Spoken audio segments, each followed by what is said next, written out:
ஹல்லேலூயா. இந்த காலை வேளையில் கூட ஆண்டவரை ஆராதிக்கும்படியாக, அவரை துதிக்கும்படியாக, அவருடைய நாமத்தை உயர்த்தும்படியாக வந்திருக்கிறோம். அவர் நம்மளை இந்த இடத்துல நிறுத்தி இருக்கிறார். அவருடைய கிருபைக்காக நன்றி செலுத்துவோம். ஒரு விசை கூட கண்களை மூடி உள்ளத்தின் ஆழத்திலிருந்து கடந்த வாரமெல்லாம் அவர் நம்மளை கண்ணின் மணியை போல பாதுகாத்தார்.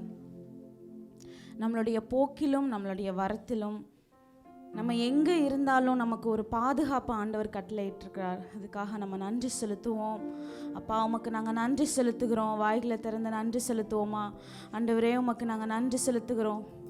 நாங்கள் இங்கே இடத்துல நிற்போமானால் அது உமது கிருபை. எங்களால் ஏதாகிலும் ஆகும் என்று நினைப்பதற்கு நாங்கள் பாத்திரவான்கள் அல்ல. அப்பா, எங்களுடைய தகுதி உம்மால் உண்டாயிருக்கிறதுன்னு சொன்ன வசனத்தின்படி அப்பா, இந்த காலை வேளையில் எங்களை ஒரு விசை கூட உமது சமூகத்தில் நாங்கள் அர்ப்பணிக்கிறோம். நாங்கள் செய்ய போகிற இந்த ஆராதனையை, நாங்கள் பாட போகிற இந்த பாடல்கள் உங்கள் சமூகத்தில் பிரீதியாக இருக்கட்டும் கர்த்தாவே. வெறும் வார்த்தையாய் அல்ல, உள்ளத்தின் ஆழத்திலிருந்து உணர்ந்தவர்களாய், ஒரு உணர்வோடு அப்பா, நன்றி நிறைந்த உள்ளத்தோடு உம்மை நோக்கி அப்பா நாங்கள் பார்க்க வந்திருக்கிறோம். ஆண்டவரே, நன்றி அறிதல் உள்ளவர்களாய் இருங்கள்னு சொன்னீங்களே அப்பா. இந்த காலை வேளையில் உமக்கு நன்றி செலுத்த வந்திருக்கிறோம் கர்த்தாவே. ஆண்டவரே, எங்களுக்கு ஒரு சமாதானத்தை கொடுத்துருக்கிறீங்க. எங்கள் வாழ்க்கையில் அப்பா, எங்கள் இருதயத்தில் ஆண்டவரே ஒரு சந்தோஷத்தையும் ஒரு உறுதியான ஒரு திட நம்பிக்கையையும் நீங்கள் கொடுத்துருக்கிறீங்கப்பா. அதற்காக நாங்கள் நன்றி செலுத்துகிறோம். ஆண்டவரே, நீங்கள் செய்த ஒவ்வொரு நன்மைகளையும் நினைவு கூறுகிறோம். எங்களுடைய வாழ்க்கையில் நாங்கள் நினைத்து பார்க்காத நன்மைகளை எங்களுக்கு நீங்கள் செய்திருக்கிறீங்கப்பா. இந்த காலை வேளையில் உமக்கு நன்றி செலுத்துகிறோம் கர்த்தாவே. துதி பலிகளை ஏறெடுக்க நாங்கள் வந்திருக்கிறோம்ப்பா. ஒரு விசை கூட எங்களை நாங்கள் அர்ப்பணிக்கிறோம். நாங்கள் அறிந்து அறியாமல் செய்த குற்றங்கள், மீறுதல்கள், பிழைகள் எதுவாக இருந்தாலும் இந்த காலை வேளையில் உம்மிடத்தில் நாங்கள் ஒப்புரவாகிறோம் கர்த்தாவே. எங்களை தகுதிப்படுத்துங்கப்பா. எங்களால் உண்டானது அல்லப்பா எங்களுடைய தகுதி, நீர் எங்களை தகுதிப்படுத்தியிருக்கிறீர் கர்த்தாவே. பரிசுத்த ஆவியானவர் இந்த இடம் முழுவதும் நீங்கள் அசைவாடுங்க அப்பா. எங்களுடைய கேள்விகள், எங்களுடைய குழப்பங்கள், என்னென்ன காரியங்கள் எங்களுடைய இருதயத்தில் ஓடுதோ, எங்கள் இருதயத்தின் ஓட்டத்தை நீர் அறிந்திருக்கிறீரப்பா. ஆண்டவரே, உம்மிடத்தில் நாங்கள் வருகிற ஒருவரையும் நீர் அப்பா வெறுமையாய் அனுப்புகிற தேவன் அல்ல என்பதை நாங்கள் அறிந்திருக்கிறோம். இந்த காலை வேளையில் கூட அப்பா, இங்கே இருக்கிற ஒவ்வொருவருடைய இருதயத்தையும் அப்பா உங்கள் வார்த்தையினால் நீங்கள் நிரப்புங்க. உங்கள் அபிஷேகத்தினால் நீங்கள் நிரப்புங்க கர்த்தாவே. அப்பா, நாங்கள் வந்த வண்ணமாக நாங்கள் திரும்பி போகாதபடி, இந்த இடத்துல நாங்கள் எதையோ பெற்றுக்கொண்டோம் என்கிற ஒரு உணர்வோடு நாங்கள் திரும்பி போக எங்களுக்கு உதவி செய்யுங்கப்பா. இந்த பாடல்களை பாடும் பொழுது கூட உற்சாகமாய் கரங்களை தட்டி உள்ளத்தின் ஆழத்திலிருந்து அவர் நமக்கு செய்த நன்மைகளை நம்ம நினைத்து துதிக்க போகிறோம். எனக்கு ஆண்டவர் நன்மையே செய்யலைன்னு நம்ம சொல்லவே முடியாது. நம்ம இந்த இடத்துல ஜீவனோடு ஆரோக்கியத்தோடு நிற்கிறோன்னா அது அவர் செய்த நன்மை, அவருடைய கிருபை. அதை எல்லாம் உணர்ந்தவர்களாய் உற்சாகமாய் கரங்களை தட்டி உள்ளத்தின் ஆழத்திலிருந்து பாடுவோம்.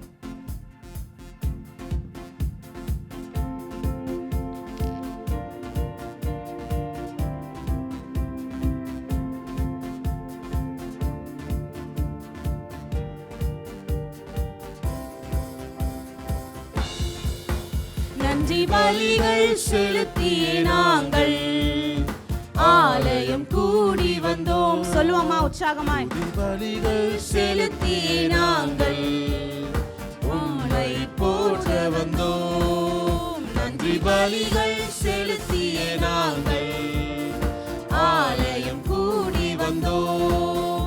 துதி பலிகள் செலுத்திய நாங்கள் உம்மை போற்ற வந்தோம். கர்த்தர் செய்த நன்மைக்காக நன்றி செலுத்த வந்தோம். நம்மை மறவா அவர் கிருபை எண்ணியே துதிக்க வந்தோம். கர்த்தர் செய்த நன்மைக்காக நன்றி செலுத்த வந்தோம். நம்மை மறவா அவர் கிருபை எண்ணியே துதிக்க வந்தோம். நன்றி பலிகள் செலுத்திய நாங்கள் ஆலயம் கூடி வந்தோம். துதி பலிகள் செலுத்திய நாங்கள் உம்மை போற்ற வந்தோம். உடன்படிக்கை எனக்கு தந்து உந்தனின் பிள்ளையாய் தெரிந்தெடுத்தீர். மரணத்தின் விளிம்பில் நின்ற என்னை ஜீவனின் பாதையில் திருப்பி விட்டீர். உடன்படிக்கை எனக்கு தந்து உந்தனின் பிள்ளையை தெரிந்தெடுத்தீர். மரணத்தின் விளிம்பில் நின்ற என்னை ஜீவனின் பாதையில் திருப்பி விட்டீர். கர்த்தர் செய்த நன்மைக்காக நன்றி செலுத்த வந்தோம். நம்மை மறவா அவர் கிருபை எண்ணியே துதிக்க வந்தோம். கர்த்தர் செய்த நன்மைக்காக நன்றி செலுத்த வந்தோம்.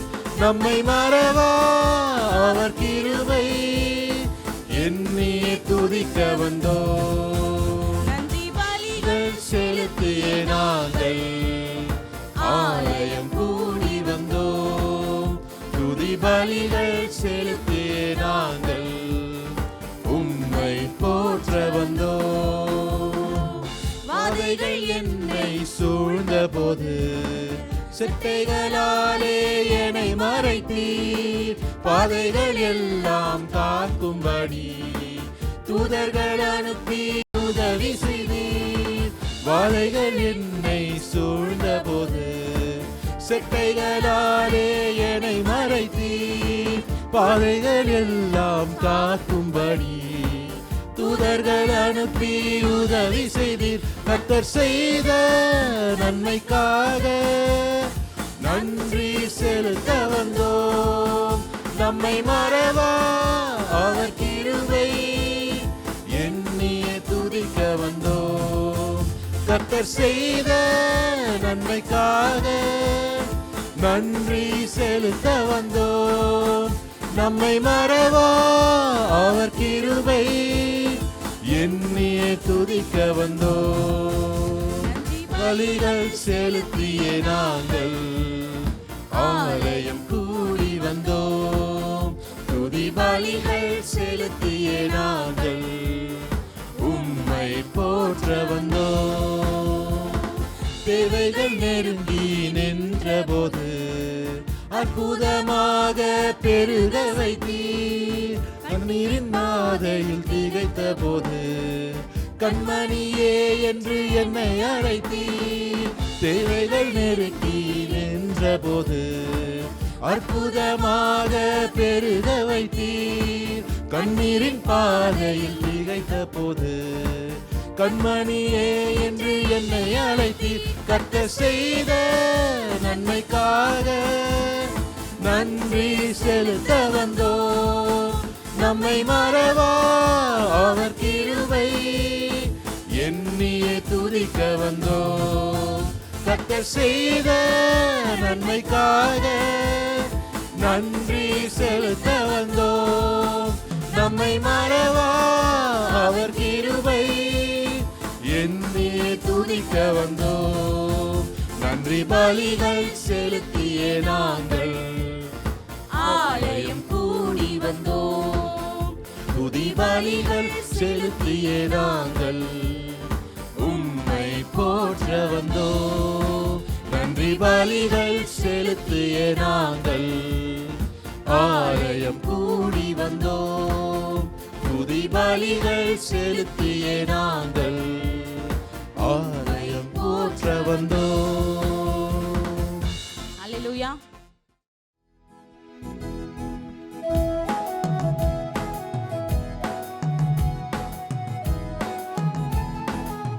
உற்சாகமாய் பாடுவோமா?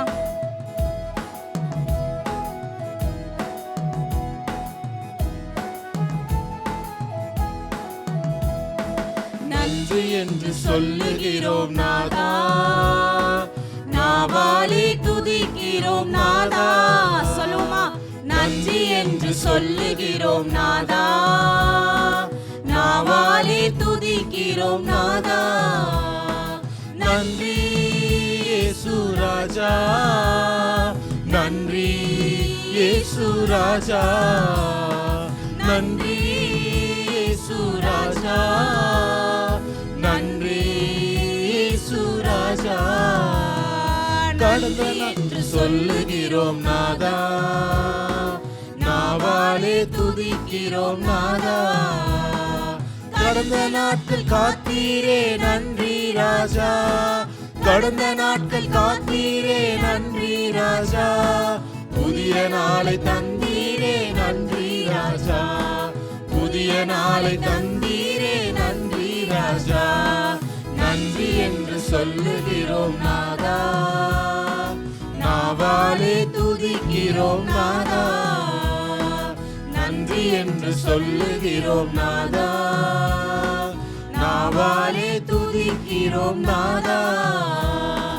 ஆபத்திலே காத்தீரே நன்றி ராஜா, ஆபத்திலே காத்தீரே நன்றி ராஜா. அதிசயம் செய்தீரே நன்றி ராஜா, அதிசயம் செய்தீரே நன்றி ராஜா. நன்றி இயேசு ராஜா, நன்றி இயேசு ராஜா, நன்றி இயேசு ராஜா, நன்றி இயேசு ராஜா. நன்றி என்று சொல்லுகிறோம் நாதா, நாவாலே துதிக்கிறோம் நாதா. வாழ்க்கையிலே ஒளி விளக்காய் வந்தீரையா, வாழ்க்கையிலே ஒளி விளக்காய் வந்தீரையா. வாதை என்ற மன்னாவை தந்தீரையா, வார்த்தை என்ற மன்னாவை தந்தீரையா. நன்றி என்று சொல்லுகிறோம் நாதா, நாவாலே துதிக்கிறோம் நாதா. நன்றி என்று சொல்லுகிறோம் நாதா, நாவாலே துதிக்கிறோம் நாதா. அடைக்கலமே கேடயமே நன்றி ராஜா, அடைக்கலமே கேடயமே நன்றி ராஜா. அன்பே என் ஆறுதலே நன்றி ராஜா, அன்பே என் ஆறுதலே நன்றி ராஜா.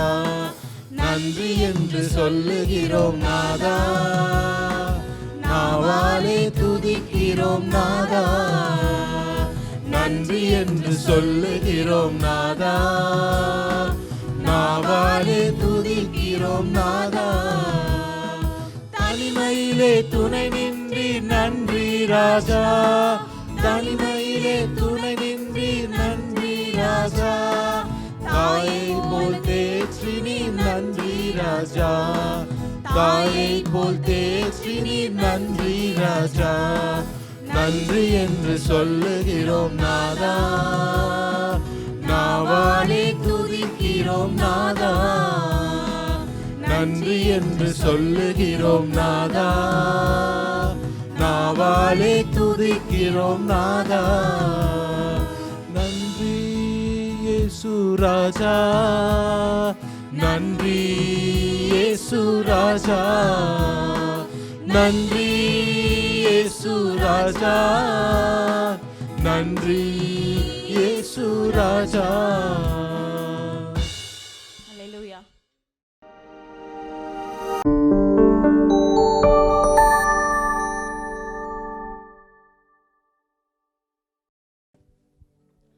ஹல்லேலூயா. கிறிஸ்தேசுவின் நாமத்தில் உங்களை வாழ்த்துகிறேன். இந்த வாரத்தின் நாளுக்குரிய வார்த்தைக்கு நேராய் நாம் கடந்து செல்வதற்கு முன்பதாக உங்களுடைய இருதயங்களை கர்த்தருக்கு நேராய் திருப்பும்படி என்ன நடக்குது ஒரு டிஸ்ட்ராக்ஷனுக்குள்ள நீங்கள் போகாதபடி கர்த்தருடைய வார்த்தைக்கு நேராக நாம் திருப்பிக் கொள்வோம். அவருடைய வார்த்தை நம்முடைய வாழ்க்கையை அலங்கரிப்பதற்கு நடத்துவதற்கு அது போதுமானதாய் அமையும் என்று நான் விசுவாசிக்கிறேன். இந்த நாளிலும் போன வாரத்தில் நாம் துஷ்டன் உன் வழியாய் கடந்து வருவதில்லை, அவன் முழுதும் சங்கரிக்கப்பட்டான் என்று சொல்லி நாம் பார்த்தோம். சங்கரிக்கப்பட்டான் என்று சொன்னீங்க, ஆனால் இருந்தாலும் அவனுடைய கிரியைகள் அவனுடைய வேலை நம்மளுடைய வாழ்க்கையில தாக்கங்களை ஏற்படுத்தி கொண்டுதான் இருக்குது இல்ல? ஏன் தெரியுமா? பிரச்சனையே இல்லைன்னா நம்மளுடைய வாழ்க்கை எப்படி இருக்கும்? ஆமா, ஒண்ணுமே இல்லாம ஒரு உப்பு சப்பு இல்லாம இருக்கும். தேவனை தேடுகிற ஜனங்கள் குறைந்து போவார்கள். இதுதான் தேவனுடைய பிள்ளைகளுடைய ஜனங்களுக்கு ஏற்பட்ட கதியா இருந்தது. நியாயாதிபதிகள் அரசாளும் போது அவர்கள் தேவனிடத்தில் சேர்ந்தார்கள். அந்த நியாயாதிபதி மரித்த பிற்பாடு மறுபடியும் அவர்களுடைய வாழ்க்கையில் பாவத்திற்கு நேராய் திரும்பி போனார்கள். அப்போ அவருடைய வாழ்க்கையில் ஒரே சீராய் தேவனுடைய சமூகத்தில் அவர்கள் நேராய் அவர்கள் தேவனை தேடல. அங்கும் இங்குமா என்ன செய்தாங்க? பாவ வாழ்க்கையில் சிக்குண்டதுனால கர்த்தர் அவர்களை தண்டித்து மறுபடியும் அவரோடு கூட சேர்த்து கொண்டார். இதுதான் நாம் வேதத்தில் பார்க்கக்கூடிய சம்பவங்களா இருக்குது.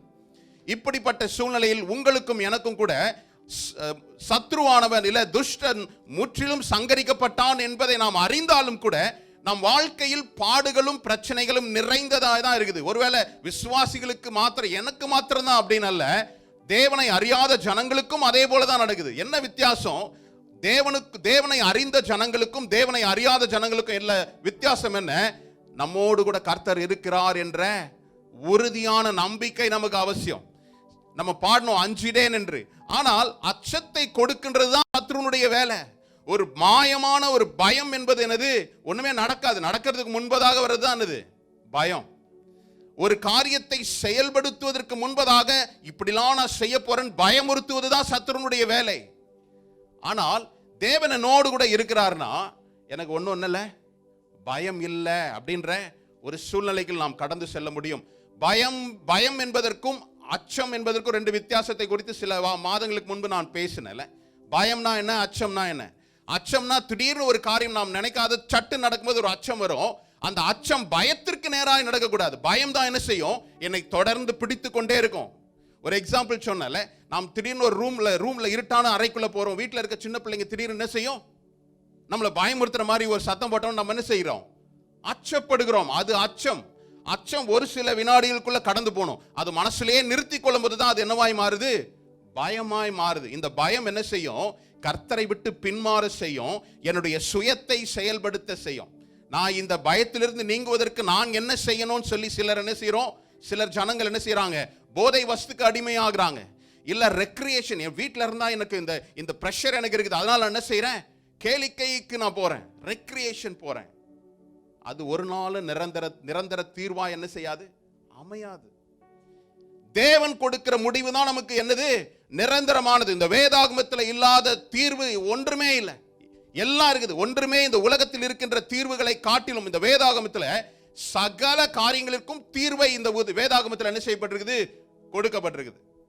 அப்போ இந்த அதன் தொடர்ச்சியாக கூட நான் இந்த வார்த்தையை உங்களோடு கூட எரேமியா முதல் அதிகாரத்தின் 19ஆம் வசனத்தை நான் வாசிக்க கேட்கலாம். அவர்கள் உனக்கு விரோதமாய் யுத்தம் பண்ணுவார்கள், ஆனாலும் உன்னை மேற்கொள்ள மாட்டார்கள். உன்னை ரட்சிக்கும்படிக்கு நான் உன்னுடனே இருக்கிறேன் என்று கர்த்தர் சொல்கிறார். ஹல்லேலூயா. எரேமியா தீர்க்கதரிசியை பார்த்து, இல்ல ஒரு வாலிபனை பார்த்து கர்த்தர் சொல்லுகிற வார்த்தை, அவர்கள் உனக்கு விரோதமாக யுத்தம் பண்ணுவார்கள், ஆனாலும் உன்னை மேற்கொள்ள மாட்டார்கள்.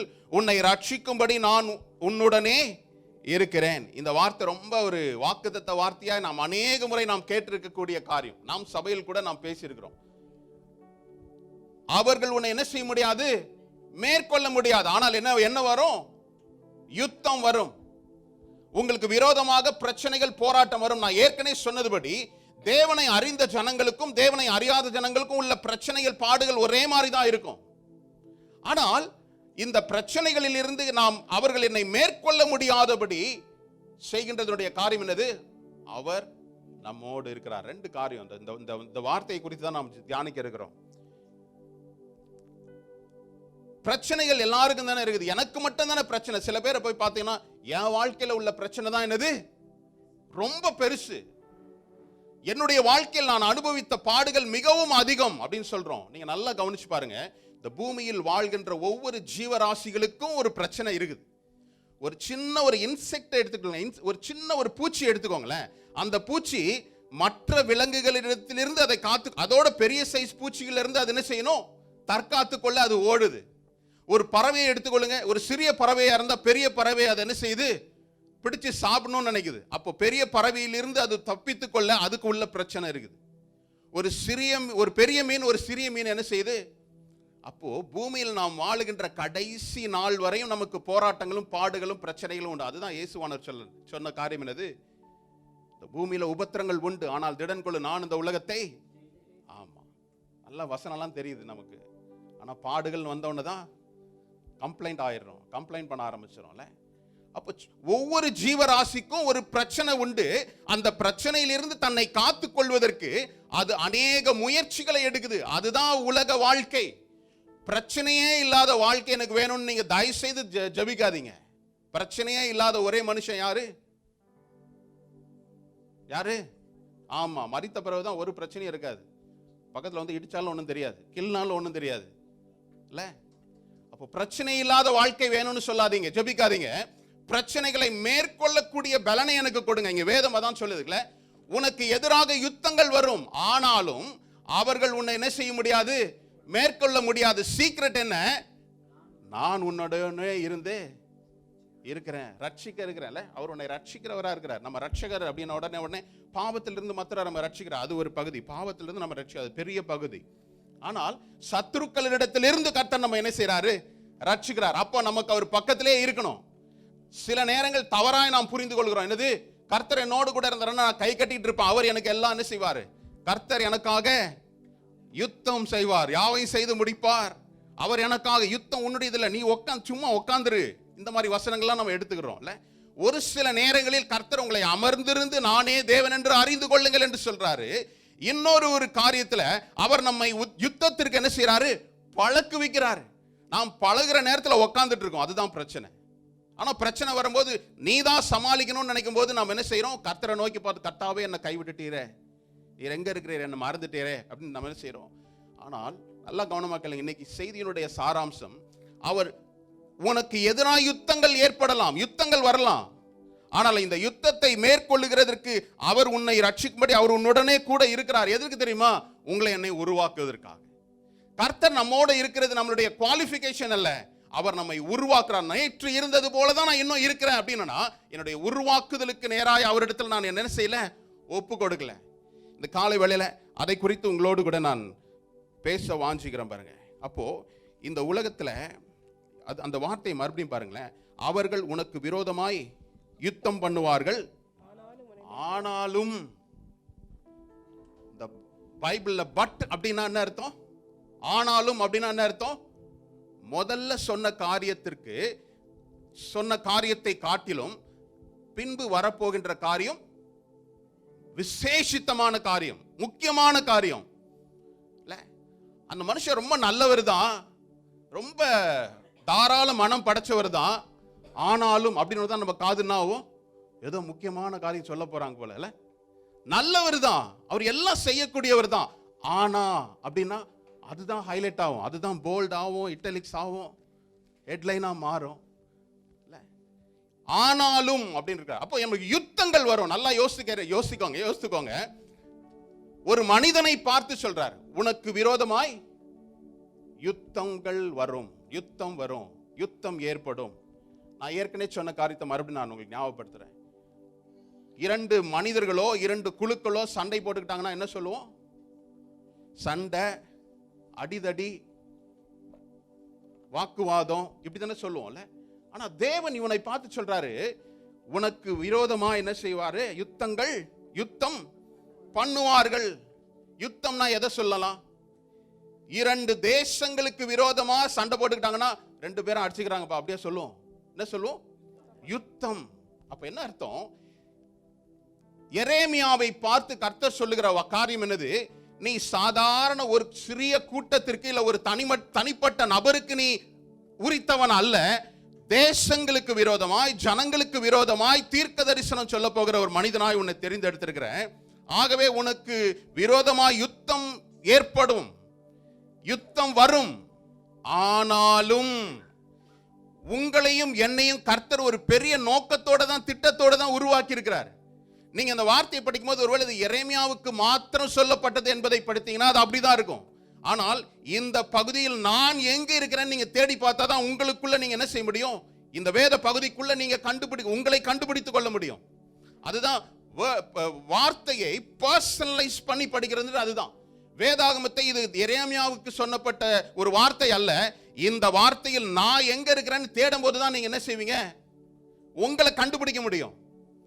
உங்களுடைய படைப்பு, நீங்க இந்த பூமியில் படைத்து வந்ததனுடைய நோக்கம் பெரியது. அது நமக்கு அநேக நேரம் புரிஞ்சுக்கல. நம்ம என்ன செய்யறோம், பிசாசு நம்மளை பிஸியாவே வச்சுக்கிறோம். ஓடுறோம், உழைக்கிறோம், கஷ்டப்படுறோம், டயர்ட் ஆகிறோம், சாப்பிடுறோம், தூங்குறோம், இதோட வச்சுக்கிறோம். இதை காட்டிலும் ஒரு பெரிய அழைப்பை கர்த்தர் நமக்கு வைத்திருக்கிறார், ஒரு பெரிய திட்டத்தை வைத்திருக்கிறார். அந்த திட்டம் நிறைவேறும்படி அவர் என்ன செய்யறாரு, அநேக வாய்ப்புகளை கொடுக்கிறார்.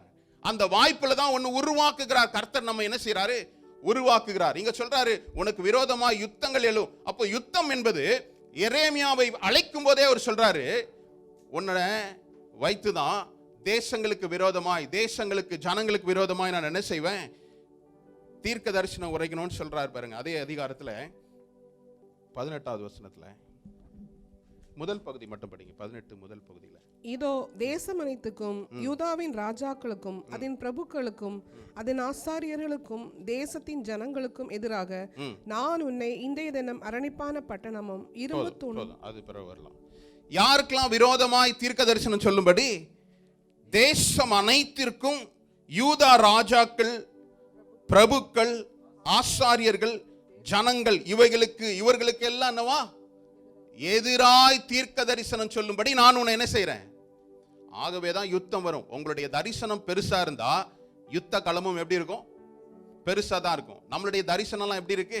உலகத்திற்கு அடுத்த காரியம் மாத்திரமே இருக்குது இல்ல. வீடு வாங்கணும், கார் வாங்கணும், நிறைய காரியங்களை வாங்கணும், இப்படி நம்மளுடைய தரிசனங்கள் இருக்கு. இங்க என்னது, எரேமியாவை குறித்து கர்த்தர் சொன்ன காரியம் என்னது? 5 முனை தாக்குதலா இருக்குது. ஜனங்களுக்கு விரோதமாக, ராஜாக்களுக்கு விரோதமாக, பிரபுக்களுக்கு விரோதமாக, தேசத்தின் ஜனங்களுக்கு விரோதமாய் நீ என்ன செய்ய போறேன்? நான் உன்னை அனுப்ப போறேன். ஆகவே உன்னுடைய பிரச்சனை எப்படி இருக்கும்? பெருசா இருக்கும். ஆகவே தான் கர்த்தர் சொல்றாரு, உனக்கு விரோதமாக யுத்தங்கள் ஏற்படும், ஆனாலும் அவர்கள் உன்னை என்ன செய்ய முடியாது. நீங்க எப்பொழுது கர்த்தருடைய வார்த்தையில் நின்று கர்த்தருக்காக பயன்படுகிற பாத்திரமா நான் எழும்பணும்னு நினைக்கிறீங்களோ, பிரச்சனைகள் வரும். ஆனாலும் அப்படின்ற வார்த்தை நீங்க மனசுல வச்சுக்கணும். பிரச்சனை வருது பரவாயில்ல, ஆனாலும். நீங்க ஒருவேளை யோசிக்கலாம், பாஸ்டருக்கு பிரச்சனையே இல்லை போல, அவர் தைரியமா பேசுறாரு மைக்க கிடைச்ச உடனே. உங்களை போல எனக்கும் பிரச்சனைகள் தான் இருக்கும். ஆனா அந்த பிரச்சனைகள் மத்தியிலும் நாம் நடக்கிறோம் பாத்தீங்களா, அதுதான் தேவன் என்ன செய்யறாரு, உருவாக்குகிறார். பிரச்சனைகள், பயங்களை கண்டு நம்ம அப்படியே ஓரமா ஒதுங்குவதற்கு அல்ல. ஏன்னா வேதம் சொல்லுகிறது, அவர் நமக்கு பயப்படுகிற ஆவியை கொடுக்கல, அன்பும் பலமும் தெளிந்த புத்தியுள்ள ஆவியை கொடுத்திருக்கிறார். தெளிந்த புத்தினா என்னது? ஆங்கிலத்தில் இதுல சவுண்ட் மைண்ட் இருக்குது. சவுண்ட் மைண்ட் நமக்கு கொடுத்திருக்கிறார். அப்போ எந்த ஒரு மனிதன் பயப்படுவான் தெரியுமா? ஒரு தெளிவில்லாத ஸ்டேட்ல தான் பயம் வரும். இது பண்ணலாமா வேண்டாமா, போலாமா, இது செய்யலாமா, இந்த நடுக்கம், இந்த 2 மனசு இருக்கும் பாத்தீங்களா. ஒரு கிளியர் கான்சியஸ் இருக்கா, ஒரு கிளாரிட்டி இல்லாத போது தான் என்ன இருக்கும். ஆனா இங்க சொல்லப்பட்ட சவுண்ட் மைண்ட் என்ன தெரியுமா? தெளிந்த புத்தி. இதை தான் செய்ய போறேன், இதை தான் பேச போறேன் அப்படின்ற தெளிந்த புத்தி இருக்கும்போது பயத்துக்கு அங்க இடமே கிடையாது. நீங்க என்ன செய்ய போறீங்கன்றது உங்களுக்கு தெளிவாய் தெரிஞ்சிச்சுன்னா உங்களுக்கு பயம் ஒரு நாள் இருக்காது. அப்ப இங்கதான் சொல்லப்பட்ட காரியம் என்னது? அவர் நமக்கு பயத்தின் ஆவியை கொடுக்கல. பயப்படுற மாதிரி சூழ்நிலை வரும், ஆனாலும் நான் உன்னோடு கூட இருக்கிறேன். இந்த தேவன் நம்மோடு கூட இருப்பதனுடைய அடையாளம் என்ன செய்ய முடியும்? தேவன் நம்மோடு கூட இருக்கிறாரு. நல்லா நமக்கு தெரியுது, தேவன் நம்மோடு கூட இருக்கிறாரு. அவர் பாவத்தில் இருந்து மாத்திரமல்ல, சத்துருக்களின் இடத்திலிருந்து நம்ம என்ன செய்யறாரு? அவரு நம்மை ரட்சிக்கிற தேவனா இருக்கிறார். அந்த 18வதுல கடைசி பகுதியை படிங்க. இப்போ இன்றைய தினம் அரணிப்பான பட்டணமும் இருப்பு தூணும் வெண்கல அலங்கமும் ஆக்கினேன். என்ன சொல்றாரு? 19வது வசனத்துல, நான் உன்னுடனே உனக்கு விரோதமாய் யுத்தங்கள் எழும்பும், ஆனாலும் உன்னை மேற்கொள்ள மாட்டார்கள், உன்னை ரட்சிக்கும்படி நான் உன்னுடனே இருக்கிறேன்றதுடைய அர்த்தம் என்ன? அதுக்கு முன்பதா 18வது வசனத்துல கடைசி பகுதி தான் என்னது? உங்களுடைய தேசத்துல எல்லாரும் உனக்கு இத்தனை பேர் விரோதமா எழும்புறாங்க, இன்றைய தினம் அரணிப்பான பட்டணமும் இரும்பு தூணும் வெண்கல அலங்கமும் யார் ஆக்கினாரு? கர்த்தர் ஆக்கினார். யார் ஆக்கினாரு? ஆமா, நம்ம என்ன நினைக்கிறோம் சில நேரம், கர்த்தர் தான் இதை செய்வார், இந்த பிரச்சனையிலிருந்து என்னை மீட்டெடுப்பது கர்த்தர் தான் அப்படின்னு நினைச்சிட்டு நம்ம என்ன செய்யறோம்? எந்த கிரியைகளையும் செய்யாம இருக்கிறோம். ஆனால் இங்கு சொல்லப்பட்டது என்ன தெரியுமா? உன்னை அரணிப்பான பட்டணமாக்குவேன். fortified city, பாதுகாப்பான ஒரு அரணிப்பான ஒரு கோட்டையாய் யாரை மாத்துவேன்? உன்னை மாத்துவேன். இரும்பு தூணா உன்னை மாத்துவேன், வெண்கல அலங்கமாய் உன்னை மாத்துவேன். என்ன அர்த்தம்? நான் உன் கூட இருக்கிறேன், ஆனா நான் உன்னை உருவாக்கி இந்த பெரிய யுத்தத்தை மேற்கொள்ளக்கூடிய பலனை நான் உனக்கு கொடுப்பேன். நமக்காக யாராவது ஒருத்தங்க செய்வாங்க அப்படின்னு அல்ல, உங்களை கொண்டு கர்த்தர் என்ன செய்யறாரு? செயல்படுத்த போறார். உங்களுடைய சூழ்நிலைகள் என்னவா இருக்கலாம்? கர்த்தாவே எனக்கு இது செய்யுங்க நீங்க ஜெபிக்கிறவர்களா இருக்கலாம். ஆனால் எப்பொழுது நான் கர்த்தரிடத்தில் என்னை ஒப்பு கொடுக்கிறேனோ, அர்ப்பணிக்கிறேனோ, கர்த்தர் என்னை உருவாக்குகிற தேவனா இருக்கிறார். இந்த உருவாக்குகிற தேவன் எனக்கு விரோதமாக சண்டை அல்ல, யுத்தங்கள் எழும்பினாலும் என்ன செய்யறார்? அதிலிருந்து என்னை மேற்கொள்ளும்படி அவர் என்னை உருவாக்குகிற தேவனா இருக்கிறார். அரணிப்பான பட்டணம் அப்படின்னா என்னது? fortified city. சில நேரம் நான் எந்த வம்பு தும்புக்கும் போகல பாஸ்டர், நீங்களே பார்த்துக்கங்க, கடவுளே நான்லாம் எனக்கு மற்றவங்கள்ட்ட ரொம்ப பாஷா பேசினாலே எனக்கு வராது பாஸ்டர், பாஸ்டர்ன்ற வராது, கர்த்தாவே நீரே எனக்கு இதை முடிச்சு விட்டுருங்க. இன்னைக்கு நிறைய ஜெபம் அப்படிதான் இருக்கு. நான் கையை கட்டிட்டு இருக்கிறேன், எனக்கு இது ஒன்றும் வேண்டாம். நீங்க எப்படி இருக்கிறீங்களோ தேவன் உங்களை உருவாக்குவதற்கு நிறைய என்ன செய்யணும்? நம்ம மெனக்கட வேண்டி இருக்குது, நிறைய தியாகங்கள் பண்ண வேண்டியிருக்கு, சாக்ரிஃபைஸ் பண்ணணும்ல. ஒரு மனுஷனை உருவாக்குவதற்கு அவனுடைய கமிட்மெண்ட் அவசியம். உங்களுடைய கமிட்மெண்ட்டை கர்த்தரிடத்தில் கொடுக்கும்போது தான் அவர் உங்களை உருவாக்குகிறவரா இருக்கிறார். தாவீது சொல்றான், அவன் சாதாரண ஒரு வாலிபனாய் ஆடு மேய்த்து கொண்டிருக்கிறான். அவன் சொன்ன வார்த்தை என்ன தெரியுமா? சங்கீதம் 144:1 அவர் என் கையை யுத்தத்திற்கும் என் விரல்களை போருக்கும் பயிற்சிவிக்கிற தேவனா இருக்கிறார். ஆடுதான் மேய்ச்சிட்டு எனக்கு தெரியாது, ஆனா எனக்கு பயிற்சி கொடுக்கிறவர் யாரு?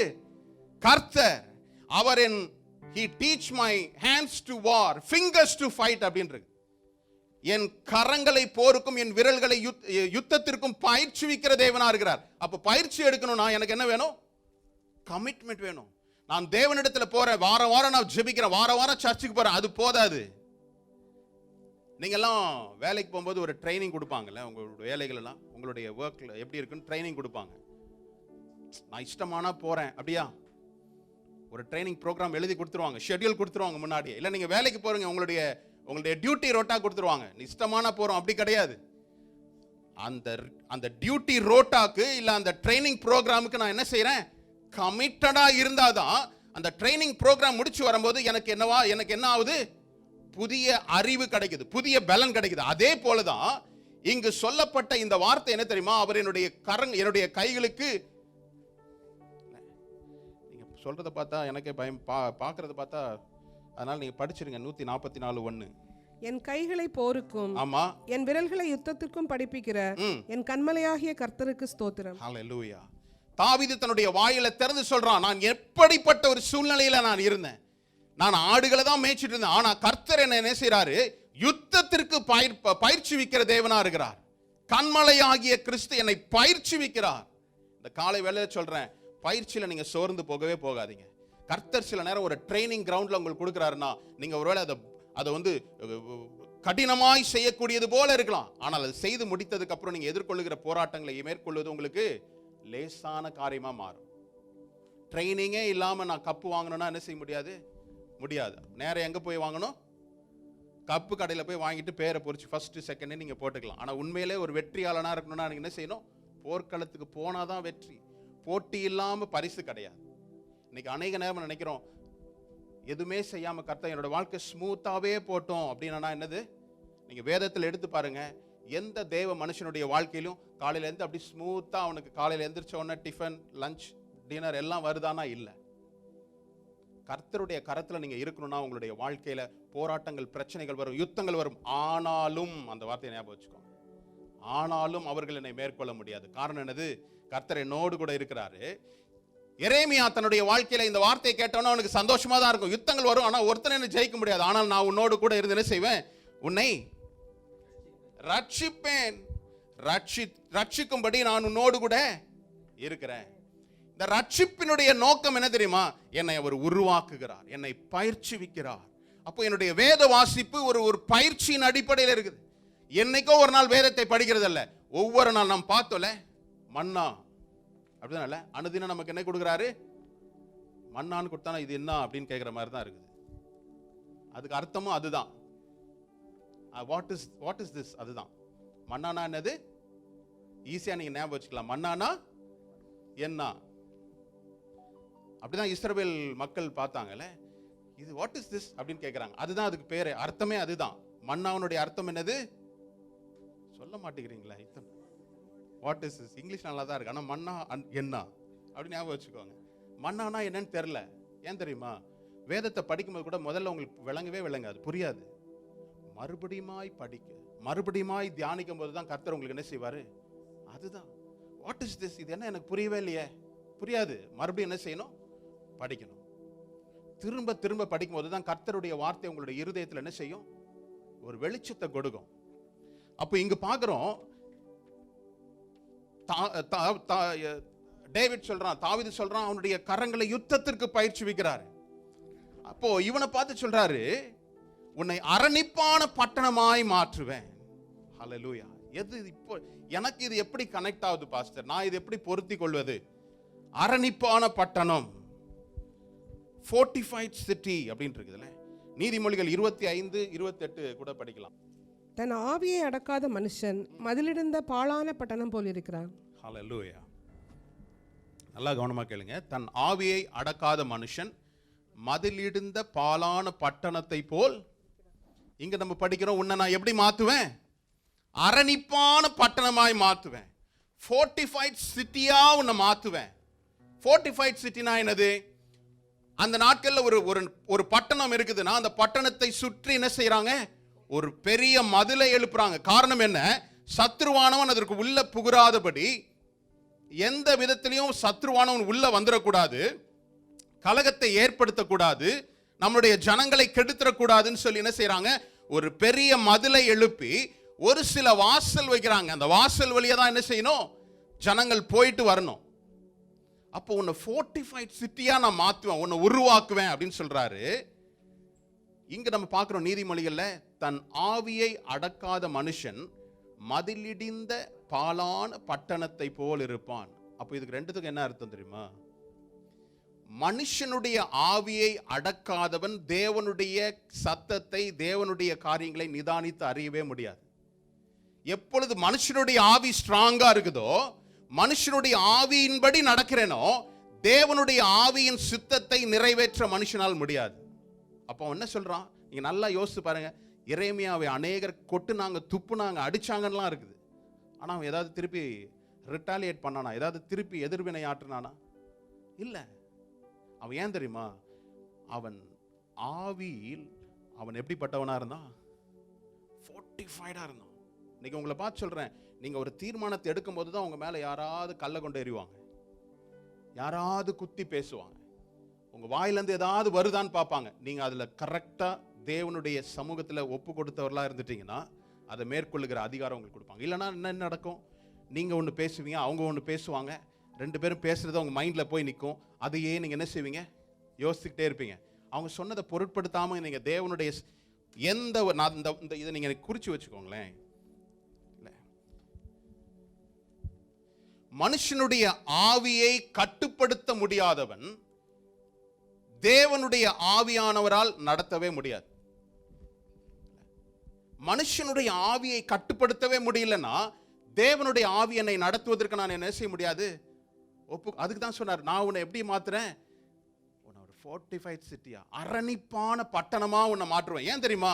உனக்கு எதிராய் வருகின்ற தாக்கங்கள் 5 முனை தாக்கங்கள், 5 விதத்துல இருந்து உனக்கு எதிர்ப்புகள் வருது, யுத்தங்கள் வருது. ஆனா நான் உன்னை ஒரு அரணிப்பான பட்டணமாய் மாத்துறேன். ஏன் சொல்றேன்? கர்த்தர் எல்லாவற்றையும் அறிய முடியல. மனிதனுடைய ஆவி கர்த்தர் தந்த தீபமா இருக்கிறது. அது உள்ளிந்திரியங்களை எல்லாம் என்ன செய்யுமா? ஆராயும். அவருக்கு மறைவானது ஒன்றுமே இல்லை. என்னுடைய ஆவி மேலோங்கி இருக்குதா? கர்த்தருடைய ஆவியை ஆவியின்படி நான் நடப்பதற்கு என்னை ஒப்பு கொடுக்கிறேன்னா, நான் சிந்திச்சு நான் நடக்கிறேன்னா கர்த்தருக்கு தெரியும். முதல்ல அதை செய்வதற்கு முன்பதாக கர்த்தர் உங்களை அறிந்திருக்கிறார். இந்த மகள் உலகத்தின் காரியங்களினால் அல்ல, என்னுடைய வார்த்தையினால் ஈர்க்கப்பட்டவள் என்பதை தெரியும். அப்படிப்பட்டவனா இருக்கிறதுனால தான் சொல்றாரு, நான் உன்னை என்ன செய்ய? அரணிப்பான பட்டணமா என்ன செய்வேன்? மாத்துவேன். இல்ல, அடுத்தது பாருங்களேன். அடுத்த காரியம் என்னது? அவனை இரும்பு தூணும் இல்ல, இரும்பு தூணாவும் மாத்துவான். நம்மலாம் வீடு கட்டும்போது எத்தனை பேர் இரும்பு தூண் யூஸ் பண்றோம்? இரும்பு தூண் யூஸ் பண்றதில்ல, இரும்பு ராட்ஸ் யூஸ் பண்றோம் இல்ல. இங்கு தேவன் அரணிப்பான பட்டணத்தை நமக்கு, உங்களை தான் உருவாக்குறார். அரணிப்பான பட்டணம் எனக்கு ஒரு பட்டணம் அல்ல. இல்ல, உங்களையும் என்னையும் அப்படி உருவாக்குறார். காரணம் என்ன தெரியுமா? உங்களுக்கு வரும் பிரச்சனைகளில் இருந்து மேற்கொள்வதற்கு கர்த்தர் உதவி செய்கிறார். எப்படி? என்னை உருவாக்கி அதை செய்து அந்த அந்த காரியத்திலிருந்து மேற்கொள்ளும்படி எனக்கு என்ன செய்யறாரு? கிருபையை கொடுக்கிறார். அப்போ முதல்ல உங்களையும் என்னையும் அரணிப்பான பட்டணமா மாத்துறாரு. ரெண்டாவது என்ன செய்யறாரு? இரும்பு தூண்களாய் மாத்துறாரு. இரும்பு தூண்கள் என்ன செய்யும்? ஒரு ஸ்ட்ரக்சரை கொடுக்கும், ஒரு சப்போர்ட்டை கொடுக்கும். என்னுடைய கிறிஸ்தவ வாழ்க்கையில் என்னுடைய ஸ்ட்ரக்சர் எப்படி இருக்கு? என்னுடைய ஸ்டாண்டர்ட் எப்படி இருக்குது? கிறிஸ்தவ ஓட்டத்தில் என்னுடைய சப்போர்ட் சிஸ்டம் எதை சார்ந்து இருக்குது? என்னுடைய சப்போர்ட் சிஸ்டம் ஒரு பில்டிங்க்கு எப்படி ஒரு இரும்பு ராட்ஸ் என்ன செய்யுது? சப்போர்ட்டிங் சிஸ்டமா இல்ல சப்போர்ட் சிஸ்டமா இருக்கு. ஆனா எனக்கு என்ன சப்போர்ட் சிஸ்டம்? ஒருவேளை நான் வகிக்கின்ற என்னுடைய பொறுப்பா, இல்லை நான் வைத்திருக்கிற பேங்க் பேலன்ஸா, இல்லை என்னுடைய ஆரோக்கியமா, இல்லை என்னுடைய சர்க்கிள், என்னுடைய நெட்வொர்க்கா? எது என்னுடைய சப்போர்ட் சிஸ்டம்? கர்த்தர் சொல்லார், இரும்பு தூணா நான் ஒன்று வைக்கிறேன். இந்த இரும்பு தூண் என்ன செய்யுது? ஸ்டெபிலிட்டி கொடுக்குது. கிறிஸ்தவ வாழ்க்கையில் இல்லை கர்த்தருடைய வார்த்தையில் எனக்கும் கர்த்தருக்கும் உள்ள ஸ்டெபிலிட்டி என்ன? கிறிஸ்தவ வாழ்க்கையில் ஸ்டாண்டர்ட் என்ன? என்னுடைய கிறிஸ்தவ ஓட்டத்தினுடைய ஸ்டாண்டர்ட் என்ன? என்ன வேணாலும் பண்றோம், என்ன வேணாலும் செய்யலாம், ஆனா சர்ச்சுக்கு மட்டும் கரெக்டா வந்துடும். அது போதுமா?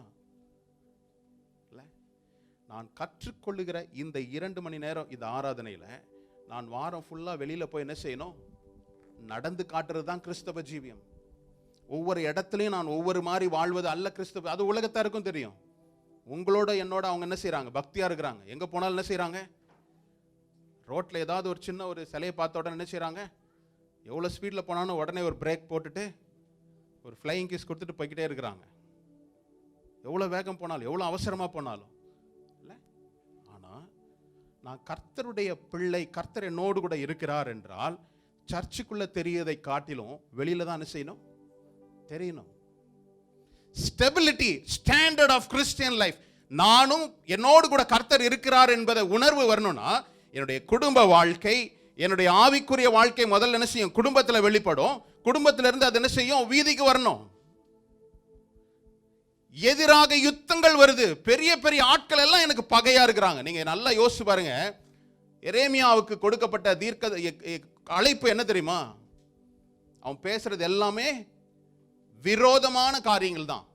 ஜனங்கள் பாவத்துல மூழ்கி போனதுனால அவன் சொன்ன வார்த்தை, 40 ஆண்டுகளுக்கு பிற்பாடு பாபிலோனியர்களால் நீ என்ன செய்யப்பட போறீங்க? சிறைப்பட்டு போறீங்க. இதுதான் அவனுடைய தீர்க்க தரிசனம்.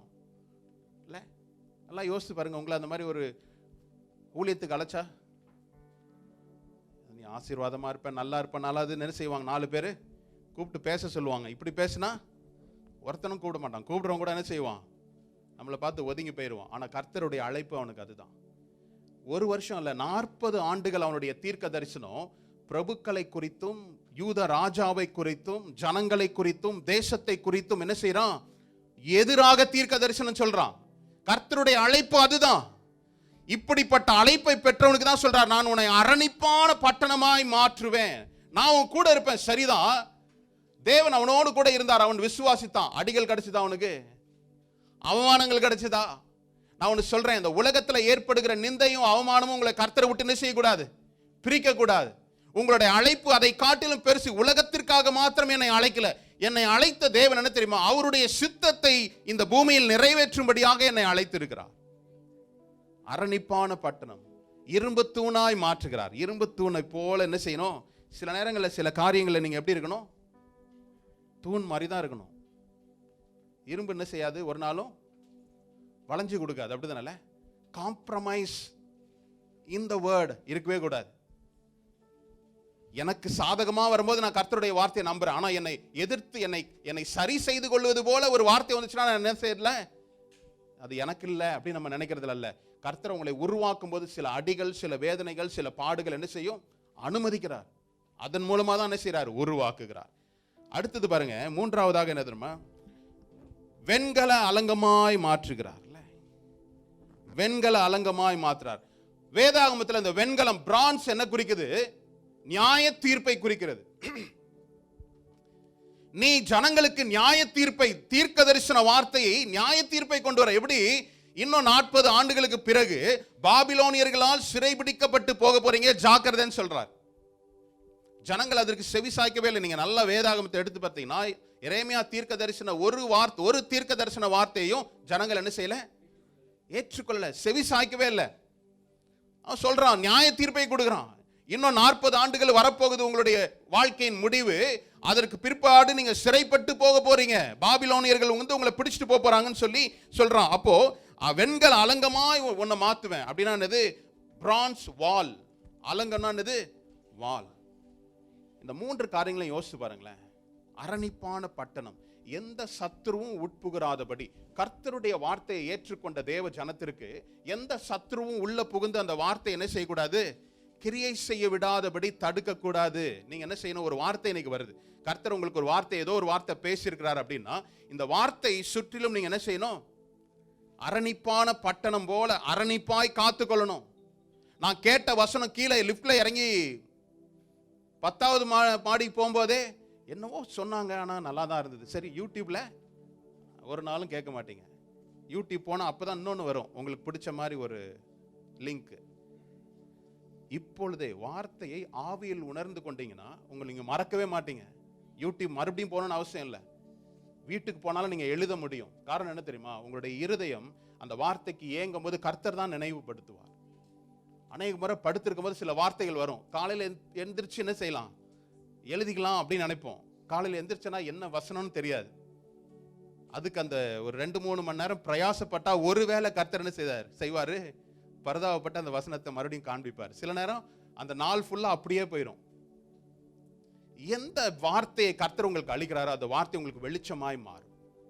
உங்களுக்கு எதிராய் போராட்டங்கள் இருக்கலாம், பிரச்சனைகள் இருக்கலாம், பாடுகள் இருக்கலாம், நிந்தைகள் இருக்கலாம், அவமானங்கள் இருக்கலாம். சொல்லிவே மாள முடியல பாஸ்டர், எனக்கு இருக்கிற பிரச்சனை ரொம்ப பெருசுதான். கண்டிப்பா பிரச்சனை பெருசுதான்.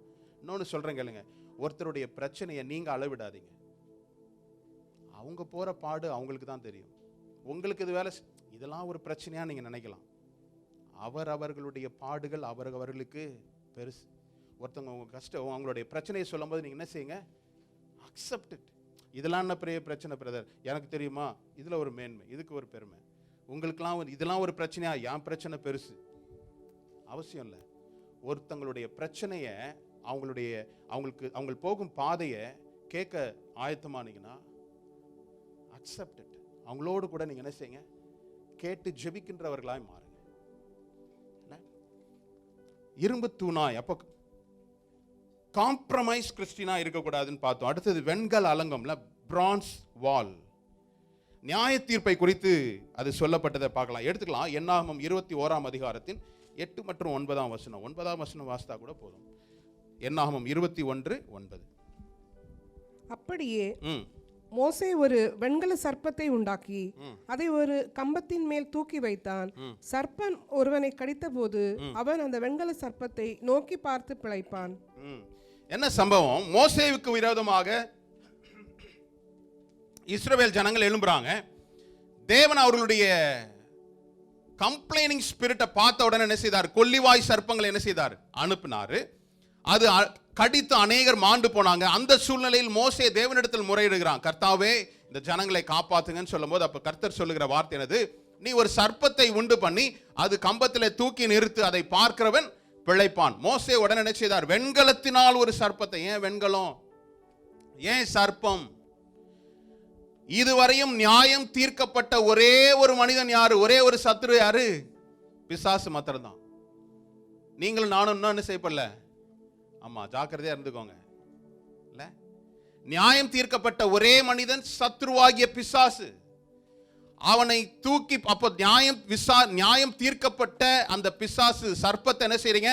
மேல வைங்க. அதை பார்க்கும்போது என்ன செய்வாங்க? பிழைப்பாங்க. அதே கண்ணோட்டத்தில் ஒருவேளை உங்களுக்கு இன்னும் தெளிவு வரணும்னா எடுத்துக்கொள்ளலாம் பாருங்க. யோவான் 3ஆம் அதிகாரத்தின் 14 மற்றும் 15ஆம் வசனம். சர்ப்பமானது மோசேயினால் வனாந்திரத்திலே உயர்த்தப்பட்டது போல மனுஷகுமாரனும் தன்னை விசுவாசிக்கிறவன் எவனோ அவன் கெட்டு போகாமல் நித்திய ஜீவனை அடையும்படிக்கு உயர்த்தப்பட வேண்டும். ஹல்லேலூயா. என்ன சொல்றாங்க? நியாயம் தீர்க்கப்பட்ட சத்ருவாகிய பிசாசு சர்ப்பமாயிருக்கிறான். நியாயம் விசாரிக்க போகின்ற தேவகுமாரன் என்னது? இயேசுவாய் இந்த பூமியில் வந்ததுனால அவரை விசுவாசிக்கிறவன் கெட்டு போகாதபடி என்ன செய்யறாரு? ரட்சிக்கப்படுகிறான். இதுதான் வித்தியாசம். அப்போ இயேசுவை முன்குறித்து நியாயம் விசாரிக்கிறவர் அவராயிருக்கிறதுனால அவரை பார்க்கிறவர்கள், அவரை விசுவாசிக்கிறவர்கள் ரட்சிக்கப்படுவார்கள். அப்போ வெண்கலம் என்பது நியாய தீர்ப்பு. எரேமியாவை குறித்து அவர் பேசும்போது, நீ நியாய தீர்ப்பு கொண்டு வருகிற ஒரு தீர்க்கதரிசியாய் ஜனங்களுக்கு நீ என்ன செய்ய போய் பேசு. நீ பேச போகிற ஆட்கள்லாம் சாதாரண ஜனங்கள் அல்ல. இன்னைக்கு நல்லா கேளுங்க, கர்த்தருடைய ஆவி உங்களிடத்துல இருக்குமே ஆண்டால் உங்களோட மேனேஜர்கிட்ட கூட நீங்க என்ன செய்ய முடியும்? கர்த்தரை குறித்து பேச முடியும்.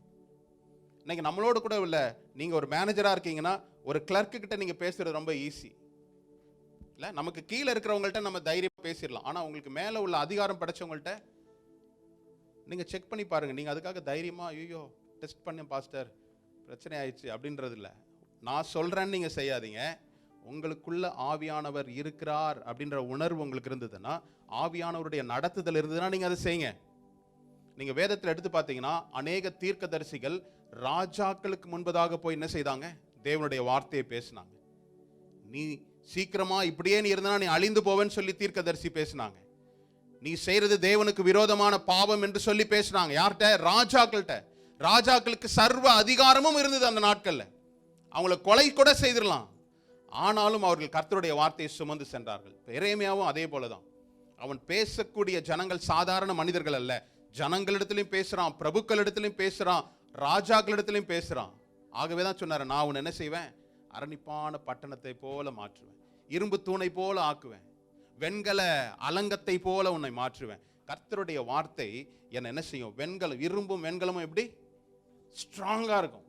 கிறிஸ்து என்னோடு கூட இருக்கிறார்னா என்ன ஒரு ஸ்ட்ராங்கா உருவாக்குவார். அவன் சாதாரண மனுஷன் தான், சாதாரண தீர்க்கதரிசி தான். ஆனால் அவன் எல்லாருக்கும் முன்பதாகவும் சவால் விடும்படி கர்த்தர் அவன் என்ன செய்தாரு?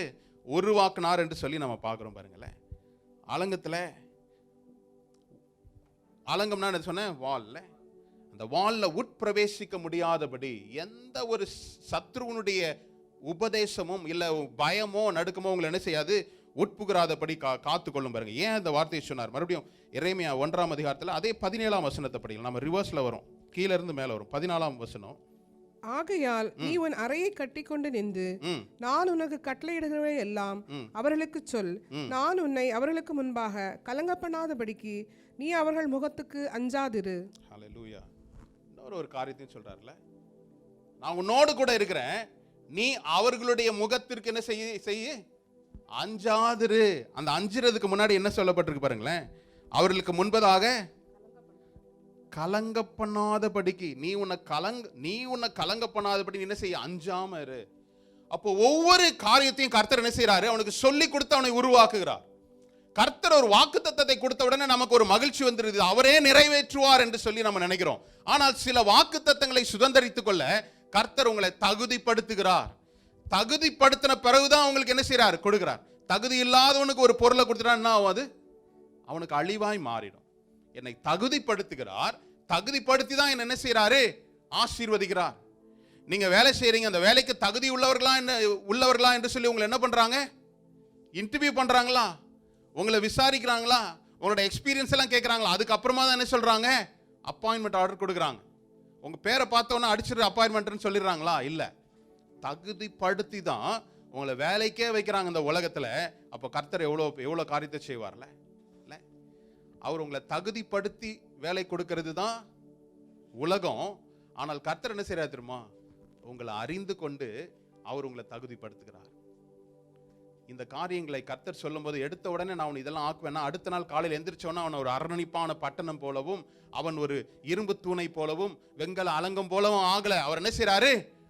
வரப்போகின்ற யுத்தத்திற்கு நேராக அவனை உருவாக்குகிறார். இன்னைக்கு உங்களை பார்த்து சொல்றேன், உங்களுடைய பிரச்சனை எனக்கு கைமீறி போயிருச்சு பாஸ்டர், தலைக்கு மேல போயிருச்சு, என்னுடைய வாழ்க்கையின் நோக்கம் என்னன்னு எனக்கு தெரியல, ஒவ்வொரு நாளும் பிரச்சனை, இதை நினைக்கும் போதெல்லாம் நான் துக்கமா இருக்குது. நீங்க யோசிக்கலாம்.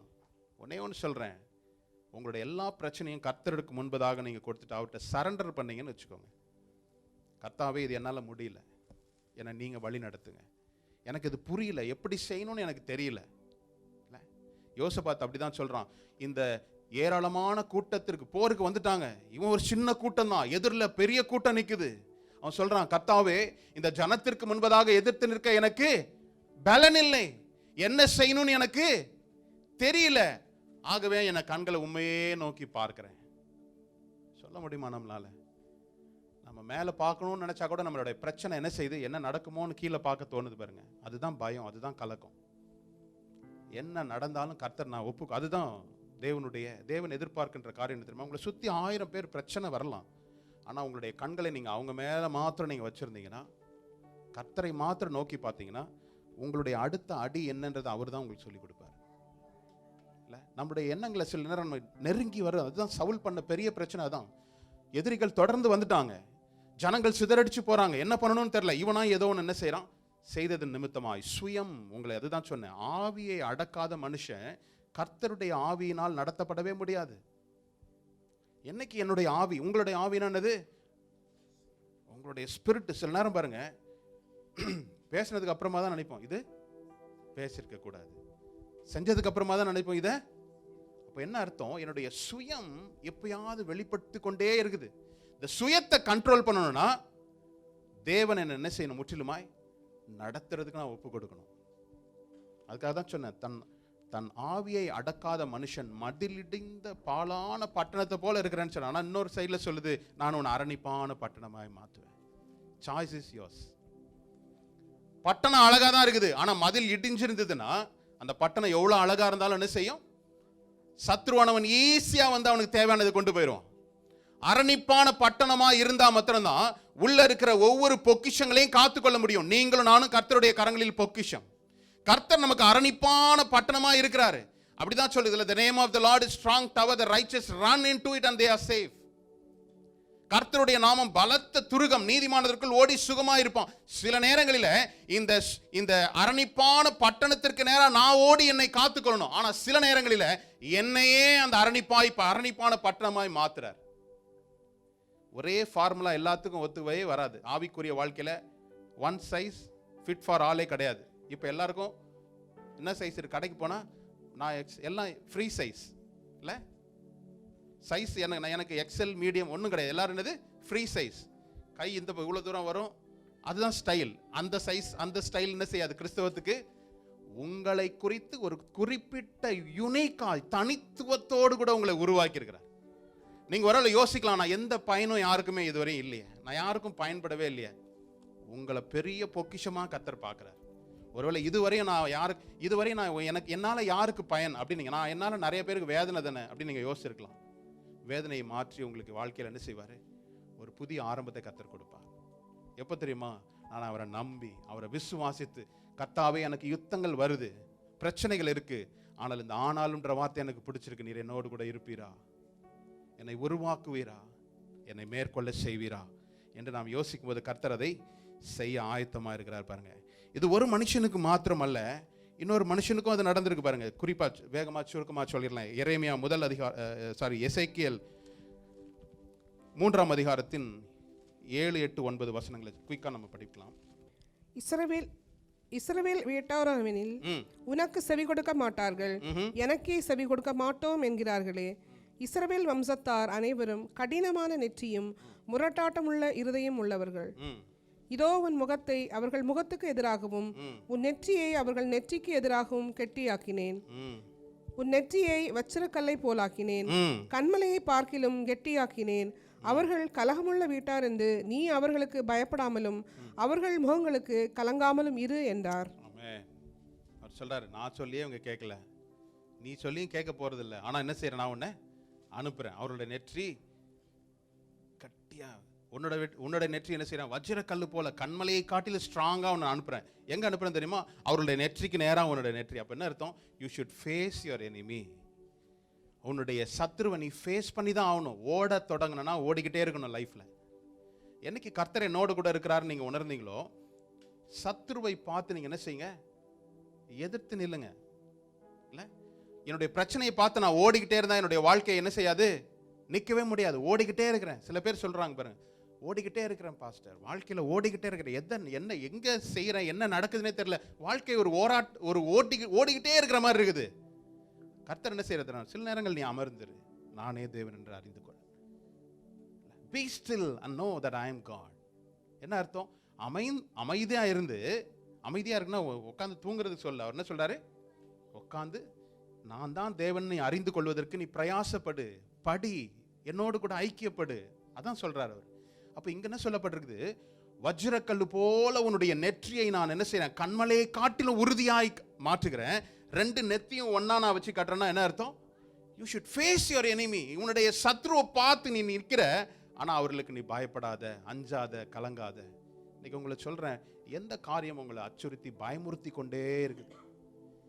எந்த காரியம் உங்களுக்கு ஒரு பெரிய கலக்கத்தை, அதை நினைச்சாலே எனக்கு கலக்கமா இருக்குது, இதை யோசித்தாலே எனக்கு பயமா இருக்குது.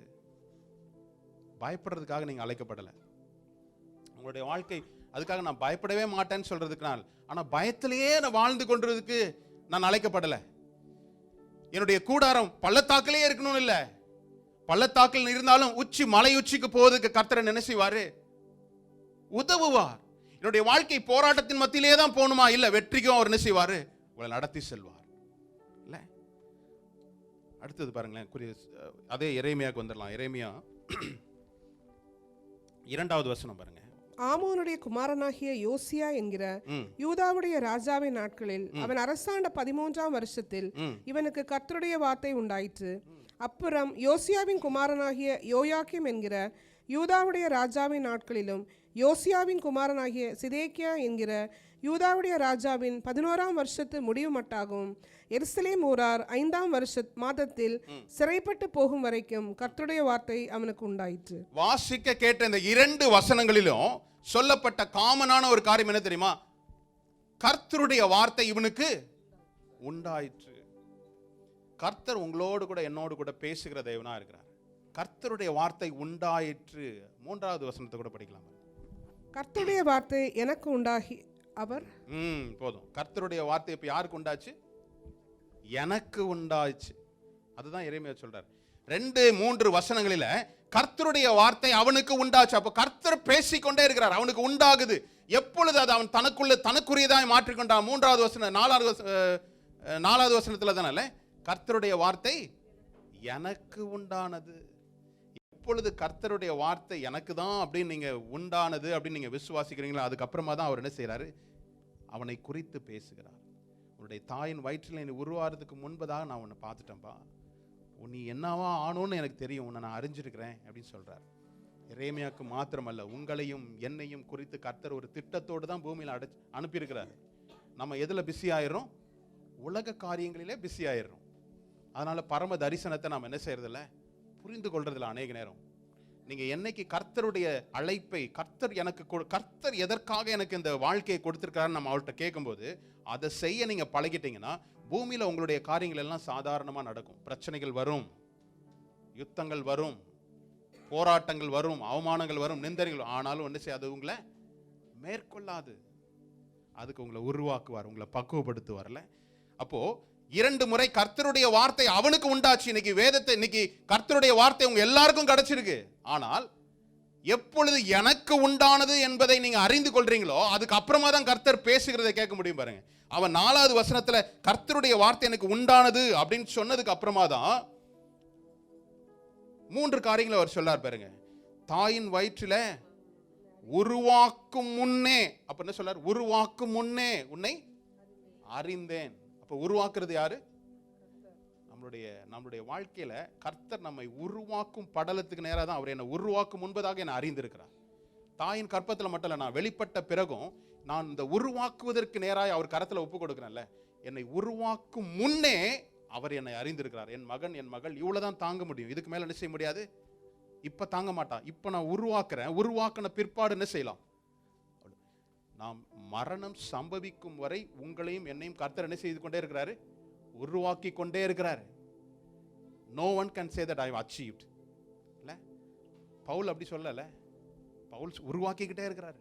ஒவ்வொரு நாளும் நான் ஓட்டத்தை முடிச்சேன், விசுவாசத்தை காத்து கொண்டேன் அப்படிங்கிறான். ஏன்னா he knows that I came to my end. நம்முடைய வாழ்க்கை கடைசி, நல்லா சொல்றேன், தேவனை அறிந்தவர்களா இருந்தா உங்களுடைய வேலை இங்க முடிஞ்ச உடனே நீங்க எங்க போறீங்க, நீங்க போகக்கூடிய நாள் கர்த்தருக்கு தெரியும். அந்த கர்த்தர் உங்களுக்கு வெளிப்படுத்துவார். அப்ப இங்க சொன்ன காரியம் பாருங்களேன், தாயின் வயிற்றில் உருவாக்கும் முன்னே உன்னை அறிந்தேன், வெளிப்படும் முன்னே உன்னை என்ன செய்திருக்கிறேன்? எத்தனை பேர் சொல்ல முடியும்? He sanctified me. அவருடைய ரத்தத்தினால் என்னை கழுவி இருக்கிறார். எத்தனை பேர் விசுவாசிக்கிறீங்க? இது எரேமியாவுக்கு மாத்திரம் தான் சொல்லி இருக்குது பாஸ்டர், நமக்கு இல்லை. இது நமக்கு இல்லை, என்ன பரிசுத்தம் பண்ணியிருக்கிறார். இல்லை, எனக்கு ஒரு நோக்கத்தை உண்டு பண்ணி தான் இந்த பூமியில ஜெனிப்பிக்க வச்சிருக்கிறார். அடுத்தது பாருங்களேன், ஜாதிகளுக்கு தீர்க்கதரிசியாக. ஆமா, இது உங்களுடைய விசுவாசத்திற்கு தக்கதாய். ஏன்னா தீர்க்கதரிசியா வச்சிருந்தா நீங்க தீர்க்கதரிசின்னு நீங்க சொல்லலாம். இல்லை, நான் ஏற்கனவே சொன்னேன், தீர்க்கதரிசியினுடைய வேலை என்ன தெரியுமா? தேவனுடைய சமூகத்தில் தன்னை காண்பிப்பவன், தேவன் சொல்லுகிற வார்த்தையை கேட்டு ஜனங்களுக்கு உரைப்பவன் தான் தீர்க்கதரிசி. சும்மா தூக்கத்தில் எந்திரிச்சு அவனுக்கு ஞாபகம் வர வசனத்தை பேசுறவன் தீர்க்கதரிசி அல்ல. தேவனுடைய சமூகத்தில் காத்திருந்து கர்த்தருடைய வார்த்தையை பெற்றுக்கொண்டு தேவ ஜனங்களுக்கு பேசுகிறவன் தான் தீர்க்கதரிசி. உங்களை அப்படி நீங்க வச்சிருந்தீங்கன்னா நீங்களும் தீர்க்கதரிசி தான். தேவனுக்கு முன்பதாக உங்களை காண்பித்து, கர்த்தாவே என்னை குறித்து, என்னுடைய குடும்பங்களை குறித்து, பிள்ளைகளை குறித்து, நான் போகின்ற சபையை குறித்து நீர் வைத்திருக்கிற வார்த்தை என்னன்னு அவரிடத்துல கேட்டு பெற்றுக்கொண்டு நீங்க அந்த ஜனங்களுக்கு பேசுனீங்கன்னா நீங்களும் தீர்க்கதரிசி தான். ஹல்லேலூயா. அப்போ இந்த 3 காரியங்களை அவன் கர்த்தர் சொல்வதற்கு முன்பதாக அவன் என்ன செய்தான்? கர்த்தருடைய வார்த்தை அவனுக்கு உண்டாயிற்று, கர்த்தருடைய வார்த்தை அவனுக்கு உண்டாயிற்று. ஆனால் என்று கர்த்தருடைய வார்த்தை எனக்கு உண்டானது என்பதை அவன் அறிந்து செயல்பட்டானோ அவனை குறித்து கர்த்தர் பேசுகிறதை பார்க்கலாம். அழைப்பை பெற்றுக்கொண்டான்ல. 8வது வசனத்துல பாருங்களேன், 6-7 வசனத்துல அவன் சொல்றான், நான் ஒரு சின்ன பையனா இருக்கிறேனே. இல்ல, அவன் சொல்றான், வேதத்துல தெளிவாய் சொல்லப்பட்ட காரியம் என்ன தெரியுமா? எல்லாருமே குவாலிஃபைடு பீப்புள் இல்ல. He did not call qualified people. He called and qualifies people. நான்லாம் எதுக்குமே பயன்பட மாட்டேன் பாஸ், நான்லாம் யூஸ்லெஸ் அப்படின்ற ஆள் தான் ஃபர்ஸ்ட் குவாலிஃபைடு. அவர் தான் உருவாக்க முடியும். அறகுறை தெரிஞ்சிருக்கவனை கூட உருவாக்க முடியாது. ஒரு நாலேஜ், நல்ல அறிவுள்ளவனை கொண்டு போயிட்டு ஒரு ட்ரைனிங் சென்டரில் விட்டோன்னா ட்ரைனிங் எடுக்கிறவருக்கு இவர் ட்ரெயின் பண்ணுவார். இல்லை, சில பேஷண்ட்ஸ் டாக்டர்கிட்ட போய் பார்த்தா அவங்க எல்லாம் கூகுளில் விசாரிச்சு டாக்டரையே கன்ஃபியூஸ் பண்ணுற மாதிரி கேள்வி கேட்பாங்க. அப்படி இருக்கிறவனை என்ன செய்ய முடியாது? ஆமாம், சரியான மருந்து கொடுக்கவே முடியாது. நீனே எழுதிட்டு போப்பான்னு அனுப்பிச்சிட வேண்டியதான். ஒன்றுமே தெரியாமல் இருக்கிறான் பாருங்க, அவங்கள தான் கர்த்தர் உருவாக்க முடியும். மோசே முதல் 40 ஆண்டுகளில் அவன் எல்லாம் எகிப்தினுடைய சகல வில் வித்தைகளையும் சகல காரியங்களையும் கற்றுக்கொண்டான். இன்னொரு 40 வருஷம் அவனை எல்லாத்தையும் மறக்கடிக்கும் பண்ணி என்ன செய்தாரு? வனாந்திரத்தில் அவனுக்கு இருந்த ஃப்ரெண்ட்ஸ்லாம் யாரு? ஆடுகள் தான், பேபே தான். அவனுக்கு தெரிஞ்ச எல்லா வில் வித்தை, லாங்குவேஜ் எல்லாம் போச்சு. 40 வருஷத்தில் ஃபுல்லாக மறந்துட்டான். அதுக்கப்புறம் தான் கர்த்தர் அவனை உருவாக்குறார். இன்னைக்கு எப்பொழுது என்னுடைய காரியம் பெருசு, நான் இந்த காரியத்தில் ஸ்ட்ராங்குன்னு நினைக்கிறோமோ ஒருவனாலும் கர்த்தர் என்ன செய்ய முடியாது. நான் 0 லெவலுக்கு வரும்போது தான், எல்லாவற்றையும் விட்டு கொடுக்கும் போது தான் நான் என்ன செய்ய முடியும்? கர்த்தர் என்னை உருவாக்க முடியும். அப்படி உருவாக்குற ஜனங்கள் தான் கர்த்தருக்காக பெரிய காரியங்களை சாதிக்க முடியும். இல்லை, அடுத்தது இங்கே நடக்குது பாருங்க, முக்கியமான காரியத்தை சொல்றாரு. இல்லை, அவன் சொல்றான், நான் பேச அறியாதவன், நான் சிறு பிள்ளை அப்படின்னு சொல்றாரு. எப்பா, நான் தான் உன்னை அனுப்புறேன். உன்னை அனுப்புற இடம் என்னது? நான் தான் உன்னை எந்த இடத்துக்கு போகணும்னு அனுப்புறேன். நீ பேசக்கூடிய வார்த்தை என்னன்னு சொல்லி நான் தான் உனக்கு. ஆமா, அப்போ எந்த நேரமும் எந்த இடம் என்ன வார்த்தை என்பதை அவன் என்ன செய்யணும்? யார்கிட்ட கேட்டிருக்கணும்? கர்த்தரை நோக்கி பார்த்திருக்கணும். நீ எந்த இடத்துக்கு போகணும்னு நான் தான் சொல்லுவேன். நான் உனக்கு கட்டளையிடுற வார்த்தையை நீ பேசு, நான் சொல்ற வார்த்தையை நீ பேசு அப்படின்னு சொல்றாரு. அந்த 8வது வசனத்தை 8வதுலையும் சொல்றாரு, நீ என்ன செய், பயப்படாத, உன்னை காக்கும்படி நான் உன்னோடு கூட இருக்கிறேன். 10வது வசனம், பார், பிடுங்கவும் இடிக்கவும் அழிக்கவும் கவிழ்க்கவும் கட்டவும் நாட்டவும் உன்னை நான் இன்றைய தினம் ஜாதிகளின் மேலும் ராஜ்யங்களின் மேலும் ஏற்படுத்தினேன் என்று கர்த்தர் என்னுடனே சொன்னார். ஹல்லேலூயா. இது முக்கியமான ஒரு வார்த்தை. 4 காரியங்களை சொல்றாரு. என்ன சொல்றாரு? பிடுங்கவும் இடிக்கவும் அழிக்கவும் கவிழ்க்கவும் நான் என்ன செய்றேன், அதே வேளையில கட்டவும். ஆமா, நாம் அநேக நேரம் என்ன செய்றோம்? கர்த்தருக்கு விருப்பம் இல்லாததை நான் என்ன செய்றேன்? செய்யறதே இல்லை பாஸ்டர், அப்படிதானே? இல்லை, ஆனால் அவர் சொல்லி இருக்கிறதையும் நாம் என்ன செய்யணும்? செய்யணும். The sin of commission, the sin of omission. கர்த்தர், நீ பாவம் செய்யாதே. நான் பாவமே செய்யல பாஸ்டர், அப்ப என்ன செய்யணும்? நீதியை நடப்பி. பாஸ்டர், நான் கோவமே படுறதில்ல, அப்ப நீ அன்பு செலுத்து. அதுல பாதியிலே நிறுத்திடக்கூடாது. இதை செய்யல அதனால நான் தேவனுக்கு விருப்பமா இருக்கிறேன்னு அல்ல, செய்ய வேண்டியதை செய்யணும். நான் பகுதி செய்யறோம், பகுதி செய்யாம இருக்கிறோம், அதுதான் பிரச்சனை. என்னை எப்போ நான் நல்லவன் நினைக்கிறேன் தெரியுமா? நான் அவங்கள போல இல்லை, நான் இந்த மாதிரி கோவமே பட மாட்டேன், நான் ரொம்ப சாஃப்ட். ஆனால் அன்பு செலுத்தணும். நான் கோவப்படலையா? அன்பு செலுத்துங்க. பாவம் செய்யலையா? நீதி செய்யுங்க. தீமை செய்யலையா? நன்மை செய்யுங்க. நாம தீமை செய்யலையே நீங்க நின்றுமே தவிர நன்மை செய்யக்கூடிய காரியங்களை நாம் என்ன செய்யறதில்ல, அநேக நேரம் செயல்படுத்த மறந்து போகிறோம். 2 காரியங்களையும் நாம் செய்தாதான் தேவனுடைய சித்தத்தை நாம் என்ன செய்ய முடியும், செயல்படுத்த முடியும். பாருங்களேன், இல்லை ஒரு காரியம் சொல்றாரு, நீ பிடுங்கு, இடி, கவிழ்த்து போடு. ஆனால் மற்ற காரியங்களை பிடுங்கி போடுற இடத்துல நீ என்ன செய்யணும், நாட்டு. இடித்து போட்ட இடத்துல கட்டு. இன்னைக்கு நம்மளுடைய வாழ்க்கையில நான் இது செய்யலன்றது மாத்திரம் இல்லை, எதை செய்கிறேன் என்பதையும் அவசியம் இல்லை. அதை உணர்ந்தவர்களா நாம் இருக்கும்போது தான் உங்களையும் என்னையும் கூட அரணிப்பான பட்டணமாகவும் இரும்பு தூணாகவும் வெண்கல அலங்கமாகவும் கூட கர்த்தர் என்ன செய்வார், மாற்றுவார். பாருங்க, கடைசியாக 11-12 வசனத்தை வாசிப்போம். பின்னும் கர்த்தருடைய வார்த்தை எனக்கு உண்டாகி, அவர் எரேமியாவே, நீ என்னத்தை காண்கிறாய் என்று கேட்டார். வாதுமை மரத்தின் கிளையை காண்கிறேன் என்றேன். அப்பொழுது கர்த்தர், நீ கண்டது சரியே, என் வார்த்தையை தீவிரமாய் நிறைவேற்றுவேன் என்றார். ஹல்லேலூயா. அடுத்தது என்ன கொடுக்கிறார், தரிசனத்தை கொடுக்கிறார். தரிசனத்தை சரியாய் பகுத்து அறியக்கூடிய ஞானத்தையும் கொடுக்கிறார். முதலாவது கர்த்தருடைய வார்த்தை உண்டானது, அவனுக்கு உண்டானது, அவன் தனக்கு உண்டானது என்று நிதானித்து அறிந்த பிற்பாடு தான் ஒன்று அவர் செயல்படுகிறாரு. அவர் சொல்றாரு, கர்த்தர் ஒரு தரிசனத்தை காட்டி சொல்றாரு. என்ன சொல்றார், நீ எதை காண்கிறாய் என்று கேட்டார். வாதுமை கோதுமத்தின் மரத்தின் கிளையை காண்கிறேன் என்றேன் அப்படின்னு சொல்றான். அப்ப நீ பார்த்தது சரி என்று கர்த்தருடைய வார்த்தை எனக்கு உண்டானது. இந்த வார்த்தை எனக்கு தான், இந்த கரெக்ஷன் எனக்கு தான், இந்த சீர்பொருந்துதல் எனக்கு தான் அப்படி நான் நினைக்கிறேனோ அப்பதான் கர்த்தருடைய கிரியை செய்ய ஆரம்பிக்கும். இது பொதுவா இந்த இடத்துல இருந்து நான் உங்களுக்கு பொதுவாய் பேசுறேன், எல்லாருக்கும் ஒரே வார்த்தை தான் பேசுறேன். ஆனா எந்த வார்த்தை இந்த வார்த்தை எனக்கு அப்படின்னு நீங்க நினைக்கிறீங்களோ அந்த வார்த்தை தான் உங்களை என்ன செய்யும், உருவாக்கும், அடுத்த ஸ்தானத்திற்கு கொண்டு போகும். என்று 4வது வசனத்தில் அவன் எனக்கு உண்டானதுன்னு சொன்னானோ அதற்கு அப்புறமா தான் அவனை குறித்து சொல்றான், நீ கற்பத்தில் நான் உன்னை உண்டாக்குறதுக்கு முன்னாவே நான் என்ன செய்வேன், உன்னை அறிஞ்சிருக்கிறேன். நீ வெளிப்படும் போதே நான் உன்னை பரிசுத்தப்படுத்தினேன்.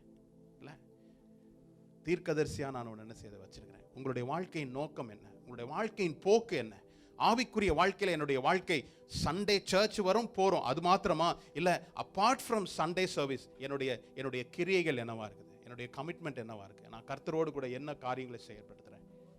ஒரு விஷயம் எழுந்திருப்போமா?